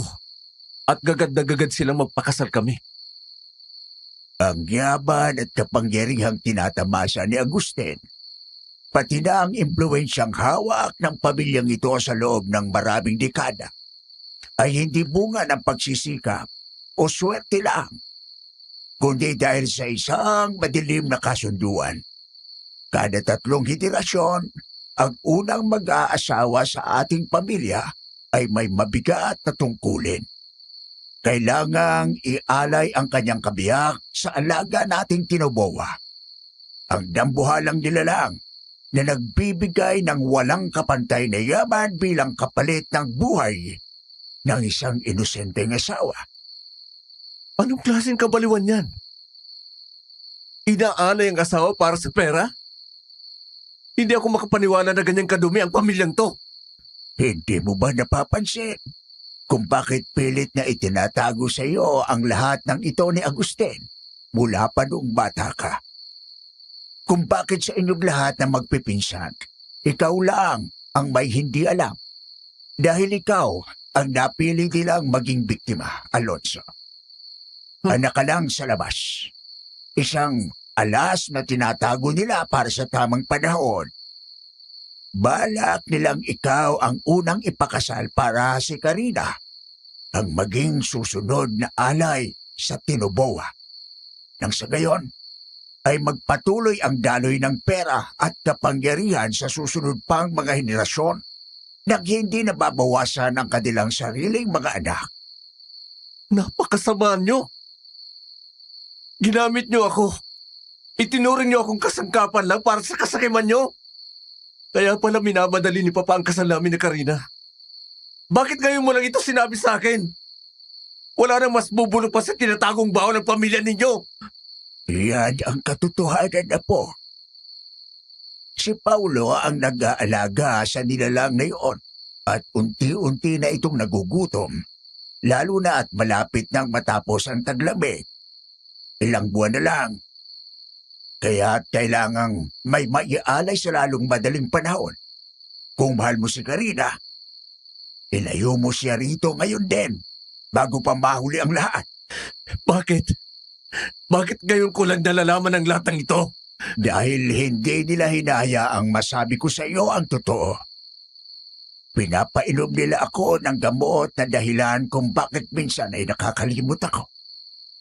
Nitong mga nakaraan, hindi ko yon ininom at hinintay kong bumalik ka sa akin para magtanong. Parang binuhusan ng malamig na tubig si Lolo Alonzo sa kanyang narinig. Ang galit na naramdaman niya ay napalitan ng matinding takot para sa kaligtasan ng babaeng pinakamamahal niya. Sa labas, ang dilim ng gabi ay tila lalong kumakapal. Hudyat na ang panganib ay hindi na lamang isang banta, kundi isang katotohanang humahabol sa kanila. Mabilis na lumabas si Lolo Alonzo sa silid. Bitbit ang bigat ng katotohanang kailanman ay hindi niya inasahan mula sa sarili niyang dugo. Nagmamadaling tinahak ni Lolo Alonzo ang madilim na pilapil. Ang bawat hakbang ay tila pakikipaggera sa sarili niyang kaba. Ang mga nalaman mula kay Lolo Aguinaldo ay parang lason na unti-unting kumakalat sa kanyang isipan. Ang katotohanang ang sarili niyang dugo ang nagtakda kay Karina bilang alay. Halos liparin niya ang distansya patungo sa dampa ng kanilang bahay at doon ay tumambad sa kanya ang tagpong halos nagpadurog ng kanyang puso. Karina! Diyos ko, anong nangyari sa'yo? Bakit ka umiiyak ng ganyan? May nangyari ba habang wala ako? Alonso, akala ko hindi na kita makikita. Muntik na ako mamatay. May malaking ahas na sumugod sa akin galing sa kakawian papunta sa palayan. Salamat at dumating ka na, Alonso. Mabuti na lang at naabutan namin siya ni Delphine. Kung hindi, baka wala na ang magiging asawa mo. Maraming salamat po, Alexora. Utang ko sa inyo ang buhay niya. Pero kailangan na po namin umalis ngayon din. Maiwan ko na muna kayo. Mag-iingat kayo dahil hindi basta-bastang hayop lang ang nakatira sa palayang ito. Umalis na si Aling Sora bitbit ang kanyang sulo, habang si Lolo Alonzo naman ay agad na hinawakan ang magkabilang balikat ni Lola Karina.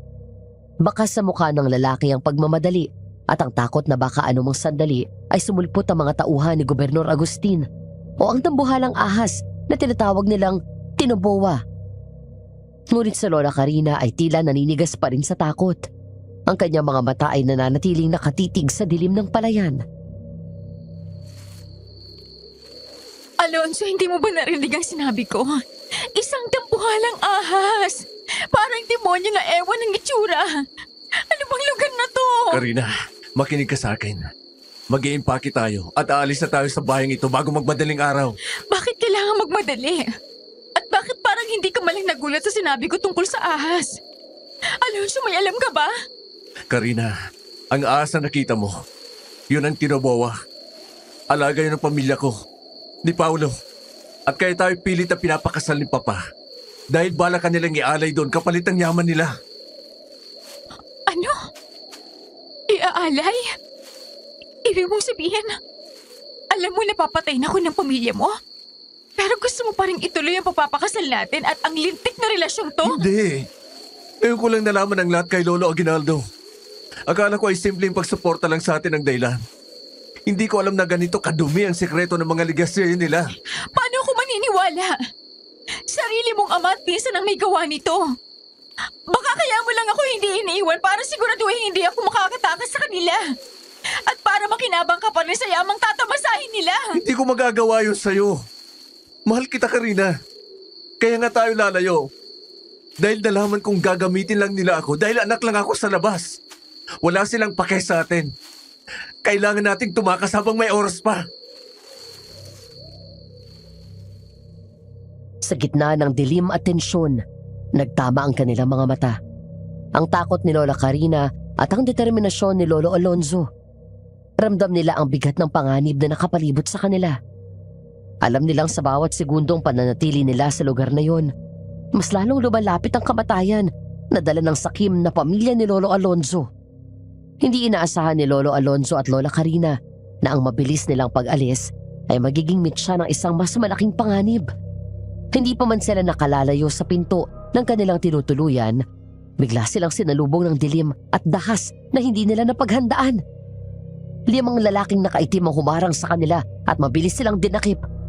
Hindi na sila nakapalag nang takpan ng mga ito ang mata at bibig nila para hindi sila makasigaw. Bitawan niyo kami! Sino kayo? Karina, nasan ka? Alonso! Tulong! Bitawan niyo!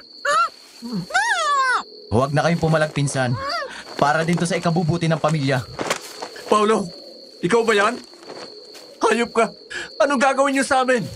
Sumunod na lang kayo para hindi na kayo masaktan ng husto.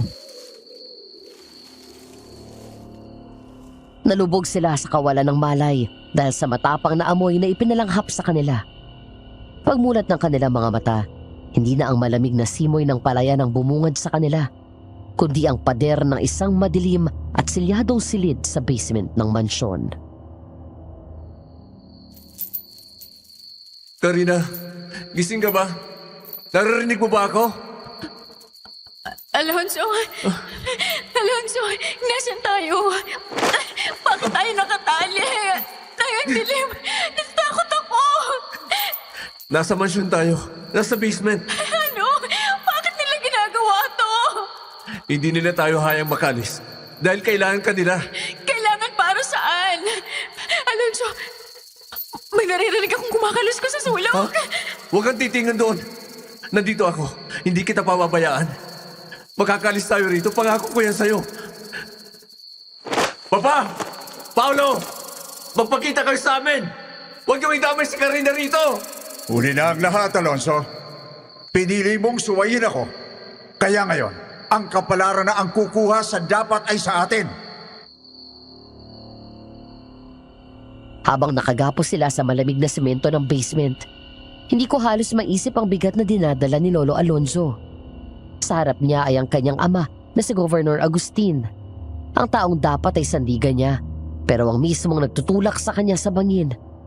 Ang bawat tibok ng puso ni Lolo ay tila orasan na nagbibilang ng nalalabi nilang oras ni Lola Karina. Papipiliin kita, Alonso. Simple lang ang gusto ko. Mamili ka sa dalawa. Papakasalan mo si Karina at hayaan mo siyang maging alay sa alaga nating Tinoboa. O dalawa kayong mamamatay ni Karina para mas mabusog siya. Papa, maawa ka. Mahal ko si Karina. Paano mo nasisikmurang pumatay ng inosente para lang sa kapangyarihan mo? Huwag ka na magmalinis, pinsan. Isipin mo lang sarili mo. Kapag tumanggi ka, pareho kayong malilibing sa ilalim ng mansyong ito bago sumikat ang araw. Napakasama nyo. Hindi kayo tao. Paulo, alam ko may kaunti ka pang konsensya. Konsensya? Ang konsensya ay para sa mga mahihirap. Tingnan mo siya, Alonso. Tingnan mo ang tagapangalaga ng ating yaman. Hindi ba't nakakamangha siyang tignan? Sa isang madilim na sulok, dahan-dahang lumabas ang Tinoboa. Ang itsura nito ay sapat na para tumigil ang pag-ikot ng mundo ni Lolo. Ang katawan nito ay kasing kapal ng puno ng mangga. Balot ng itim at makintab na kaliskis na tila bakal sa tigas.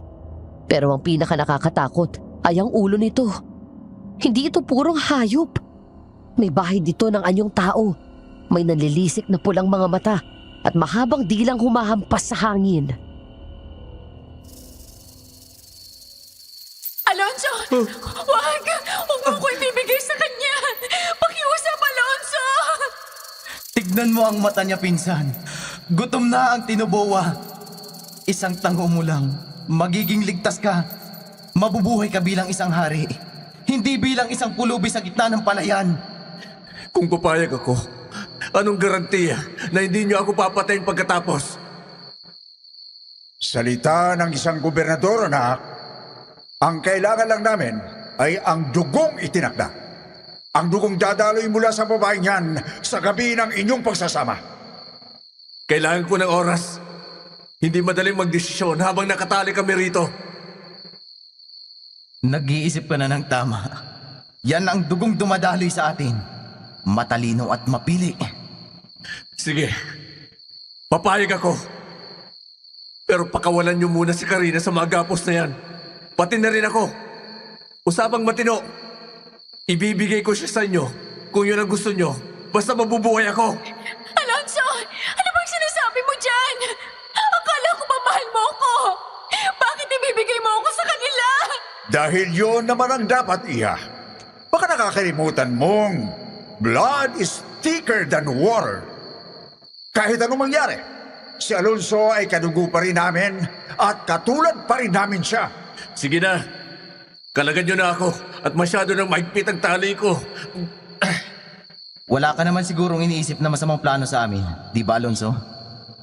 Isipin mo ang ahas na yan, na handa kang sakmalin sa oras na may gawin kang masama sa amin. Wala. Kaya alisin mo na to. Nasasaktan na ako sa higpit. Alam ni Lolong hindi niya kayang saktan si Lola, pero kailangan niya maglaro sa sarili nilang laro. Ang pagkatuso nila Governor Agustin ay kailangan tapatan ng isang matinding diskarte. Habang dahan-dahang niluluwagan ni Paolo ang mga tali, pasimpleng tinitignan ni Lolo ang bintanang may rehas sa itaas. Naghahanap ng anumang butas para sa kanilang kaligtasan. Bakit, Alonso? Bakit mo ito ginagawa sa akin? Manahimik ka na, Karina. Ito na ang nakatadhanang kapalaran mo. Ayop ka! Gago ka, Alonso! Katulad ka rin talaga nila! Yan ang pinsan ko. Bukas na bukas, gaganapin ang seremonya. Huwag mo kaming bibiguin. Kung hindi ang tinubuo mismo ang susundo sa inyong dalawa sa impyerno. Alam ni Lolo na bawat segundo ay mahalaga. Ang pagsuko niya ay simula pa lamang ng isang mas mapanganib na pakikipagsapalaran upang itakas ang babaeng mahal niya mula sa kuko ng mga mas halimaw pa sa aswang. Sa sandaling lumuwag ang mga tali, tila bumalik ang lakas ng mga binti ni Lolo Alonzo. Hindi siya ang tipo ng tao na basta na nalang susuko, lalo na't nakikita niyang nangangatog sa takot si Lola Karina sa tabi niya. Ang halabas na nakasukbit sa kanyang bewang, ang matalas na karit na naging kaibigan niya sa bukid, ay tila naghihintay lang ng tamang pagkakataon upang humalik sa laman. Ngayon na, Karina! Tumakbo ka na! Puting tupa ka talaga, Alonso! Anong kala nyo? Mauuto nyo ako? Tuso ka rin talaga. Manang-mana ka. Buong puwersang tinulak ni Lolo si Paolo na tumalsik sa pader. Sa isang mabilis na galaw, kinugot ni Lolo ang kanyang halabas. Kasabay nito ang biglang pag-atake ng tinuboa, ang dambuhalang ahas na tila naaamoy ang rebelyon sa hangin. Sa isang malakas na taga, nahati ang leeg ng halimaw. Hayop ka! Mamatay ka na! Kasama ng demonyong alaga nyo! Alonso, ang ulo mo! Tingnan mo ang ulo mo!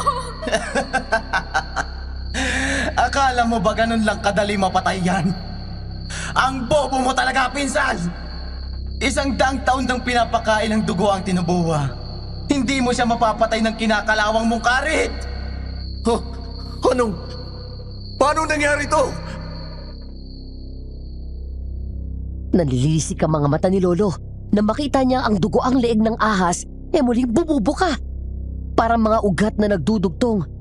Ang tissue at balat mabilis na naghihilom hanggang sa muling tumubo ang ulo nito. Mas galit at mas gutom. Napaurong si Lola Karina at mahigpit na kumapit sa laylayan ng baro ni Lolo. Alam mo ba kung gaano katagal naghintay? Pagod na akong maging tagapangalaga lang! Pagod na akong maghanap ng kung ano-anong hayop para lang itawid ang gutom niyan! Baliw ka na, Paolo! Hinahayaan mong lamunin ang halimaw na yan ang katinuan mo! Kailangan nyo ng maikasal. Kailangan ng tinubuha ng dugong itinakda mula sa banyagang pumasok sa pamilya. Kapag nakain niya na si Karina, malaya na ako! Magagawa ko na lahat ng gusto ko! Malaya? Sa anong paraan? Sa pagpatay sa taong mahal ko? Kapag busog na ang tinubuha, hindi ko na siya kailangang bantayan. Mapapakasalan ko na ang babaeng mahal ko nang hindi natatakot na pati siya ay madamay sa sumpa ng pamilyang ito. Pero dahil sa kabagalan mo, ikaw ang dahilan kung bakit nagdurusa kaming lahat. Hindi mo makukuha si Karina! Kahit mamatay pa ako rito! Tignan mo ang paligid mo, Alonso. Akala mo ba 4 na sulok lang ito? Ang basement na ito ay bukana ng impyerno! Itinuro ni Paolo ang isang madilim at malawak na butas sa dulo ng silid. Isang dambuhalang tunnel na tila lalamon sa sino mang titingin dito. Doon ko naalala, base sa kwento ni Lolo na nabanggit sa kanya ni Lolo Aguinaldo, na ang mansyong yon ay nakatayo sa ibabaw ng isang sistema ng mga lagusan na umaabot hanggang sa Karatig Bayan. Ang tunnel na yan, ang highway ng kamatayan. Diyan dumadaan ang Tinuboa kapag gabi. Lumalabas sa mga pale ng iba't ibang bayan para manginain. Akala ng mga magsasaka, nawawala lang ang mga alaga nila.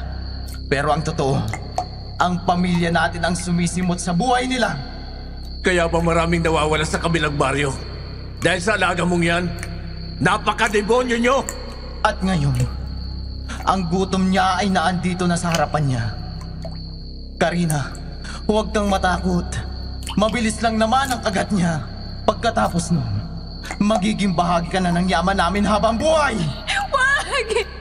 Alonso, ilayo mo ko rito! Pakiusap! Karina, makinig ka. Sa bilang ng 3, tumakbo ka patungo sa tunnel. Huwag kang lilingon. Sa tunnel? Gusto niyo ba talagang mapabilis ang kamatayan niyo? Doon siya mas mabilis gumalaw. Mas mabuti na mamatay sa dilim kaysa mamatay sa kamay ng isang traidor na katulad mo. 1, 2! Sa bilis ng kidlat, kinablot ni Lolo ang isang sulo sa dingding at ibinato ito sa mukha ni Paolo. Hindi para patayin ito kundi para lumikha ng panandaliang liwanag na lito sa mga mata ng ahas. Takbo, Karina! Takbo! Alonso! Hawakan mo kamay ko! Pumasok sila sa madilim na tunnel. Tanging liwanag lang mula sa nakasabit na sulo sa dingding ang gabay nila. Ang amoy ng nabubulok na laman at basang lupa ay sumasalubong sa kanila. Sa likuran nila, narinig nila ang galit na sigaw ni Paolo at ang kaluskos ng nabuhalang katawan ng Tinuboa na nagsimula ng humabol sa kanila. Huwag kang titigil. Kailangan nating makarating sa dulo bago tayo abutan ng hayop na yan. Saan ba tayo pupunta? Walang katapusan ng dilim na to! May dulo ito, Karina. Magtiwala ka lang. Ang tunnel ay tila isang labirinto. Sa bawat kanto, may mga bungo at buto ng mga hayop o marahil ay tao na naging biktima na ng Tinuboa. Ang liwanag mula sa labas ay tila isang pangarap na lang. Sa gitna ng tensyon, tila tumigil ang oras nang marinig ang tunog ng isang tungkod na tumatama sa semento. Mula sa anino ng isa sa mga bukas na lagusan, mula lang sa itaas ng mansyon, lumitaw ang anyo ng isang matandang lalaking hapong-hapo pero may determinasyon sa mga mata. Si Lolo Aguinaldo. Hindi siya papayag na ang sarili niyang apo ay lamunin ng sumpa na siya mismo ang nakasaksi kung paano nagsimula.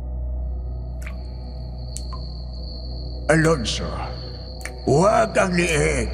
Kahit tagtarin mo yan, muling mabubuo ang laman yan dahil sa dugong itim na nanalaitay sa kanya.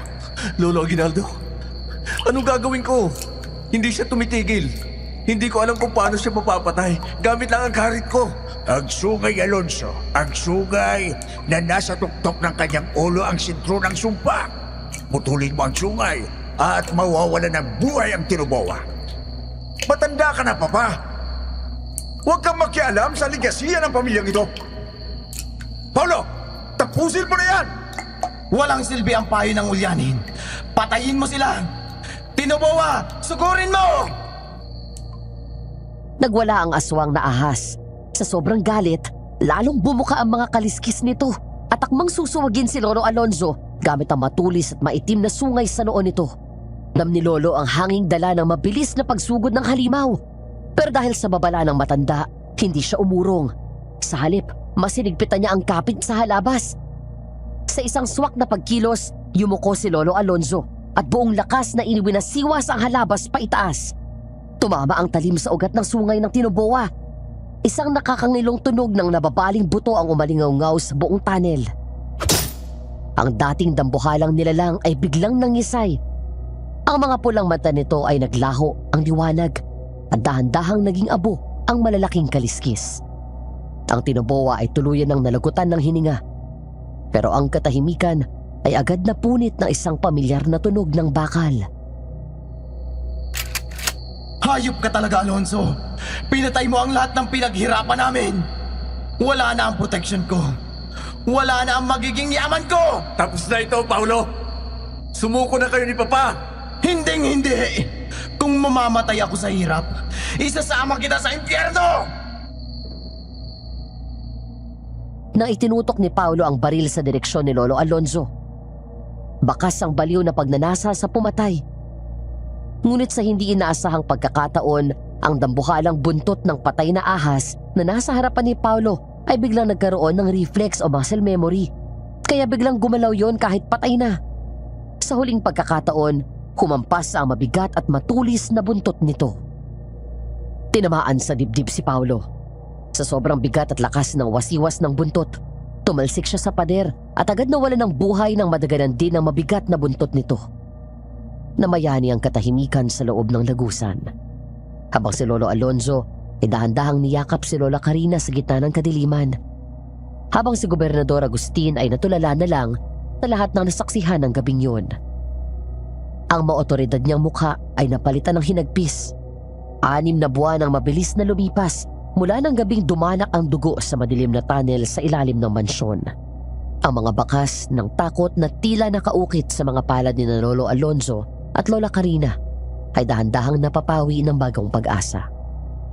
Hindi naging madali ang pagbangon, lalo na't kailangang harapin ni Lolo ang katotohanang ang sarili niyang ama ang arkitekto ng lahat ng paghihirap na kanilang dinanas. Ngunit sa pagbagsak ng Tinoboa, tila gumuho rin ang pader ng takot na bumabalot sa buong bayan.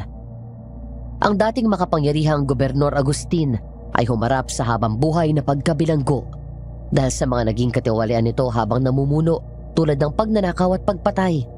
Ang kanyang impyerno na itinayo sa dugo at sumpa ay tuluyan ng naglaho. Wala na ang Tinoboa na nagbibigay ng itim na biyaya. At kasama nitong namatay ang takot na naghari ng ilang dekada. Sa gitna ng payapang bukid, habang paglubog ang araw, humarap si Lolo Alonzo kay Lola Karina nang may kislap sa mga mata na matagal nang nawala.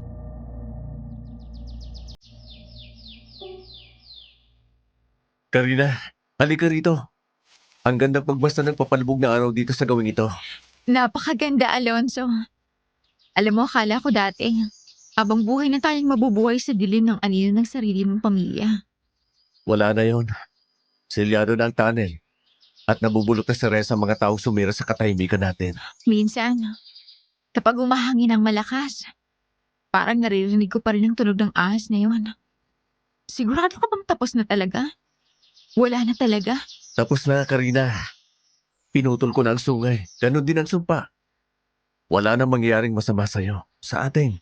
Paano kung may iba pang katulad nila? Paano kung hindi lang si Governor ang may alagang Tinoboa? Huwag mo nang isipin yon. Ang mahalaga, tayo magkasama ngayon. At may sasabihin ako sa'yo. Ano na naman yan? Bakit parang kinakabahan ka yata? Gusto kitang pakasalan. Pero hindi dahil sa tradisyon o dahil sa kailangan ko ng alay. Gusto kitang pakasalan dahil gusto kong protektahan ka habang buhay. Alonso, alam mo namang hindi mo na kailangang hingin yan.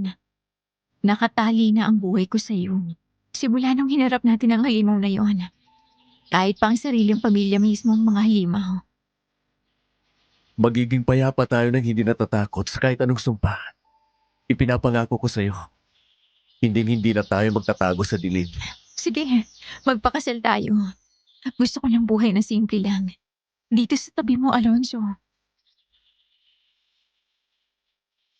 Maraming taon ang lumipas at namuhay ng simple at payapa sina Lolo Alonzo at Lola Karina sa isang maliit na bayan kung saan walang nakakakilala sa kanilang nakaraan. Nagkaroon sila ng mga anak hanggang sa isinilang ako bilang kanilang unang apo. Bumuo sila ng isang pamilyang binuo sa pagmamahalan, hindi sa takot o sa madugong legasiya ng mga taong mas halimaw pa kaysa mga aswang. Wala nang kailangang ialay at wala na rin kailangang itago sa ilalim ng lupa. Masaya silang tumanda, magkahawak kamay hanggang sa kanilang huling hininga. na ang tanging yaman ay ang kalayaang ipinaglaban nila. Ang aral na laging ibinibida sa amin ni Lolo bago siya pumanaw ay simple lang. Ang tunay na kapangyarihan ay wala sa yaman o sa mga sumpang mapanira, kundi sa tapang na tumalikod sa kasamaan para sa kapakanan ng mga mahal sa buhay. Ang dugo ay maaring magdikta ng inyong pinagmulan, pero ang iyong mga desisyon ang lilikha ng iyong tunay na tadhana. Hanggang dito na lang po ang kwento ko. Naway may matutunan kayo. Muli ako po si Catherine at maraming salamat sa pakikinig sa kwento ng lolo at lola ko. Magandang araw mga kaaswang! DJ Yumi po ang inyong lingkod at welcome back sa ating Aswang Radio! Ang kwento ay binahagi ni Catherine tungkol sa kanyang lolo Alonzo at lola Karina ay hindi lang basta nakakatakot. Nakakasuka ito dahil sa tindi ng kasakiman ng pamilya ni Alonzo. Nakakaloka! Mantakin niyo sariling dugo at laman, balak gawing pain para sa dambuhalang ahas na tinubuwa. Ay naku, pag-usapan muna natin yung mga bida natin, okay? Si Alonzo, bilib ako sa katapangan niyang talikuran yung yaman ng pamilya niya para sa prinsipyo. Pero aminin natin, may pagka-dominating din si kuya nung una, di ba? Pinipigilan niya si Karina na maging doktor kasi nga ayaw niyang mapagod to. Para lang bang siya yung may-ari ng buhay ni Karina, di ba? Ano ka, ikaw lang yung may say, ganon? Gayon pa man, nang malaman niyang totoong pakay ng ama niya, hindi rin naman siya nag-atubiling itaya ang lahat para iligtas ang babaeng minamahal niya. Si Karina naman, napakatapang na babae. Well, natatakot din siya sa huli, di ba? Pero still, imagine sa gitna ng takot at pagkalito, pinilit niyang sumama kay Alonzo sa kawalan. Muntik na siyang malaman ng tinubuwa sa palayan pero hindi pa rin siya sumuko. Ang sakit lang isipin na ang akala niyang pag-ibig muntik nang maging mitya ng kanyang buhay dahil sa isang sumpa. At syempre, huwag nating forget ang mga kontrabida. Si Governor Agustin, yung sagisag na taong may maskara pa talaga. Mukhang kagalang-galang sa umpisa pero ang kaluluwa kasing dumi ng pusali. Kalain mo, ginamit niya yung sariling anak na anak sa labas bilang alas para sa kanyang ambisyon. Tsaka si Paolo, traidor sa pinakamataas na antas ha, to the highest level talaga.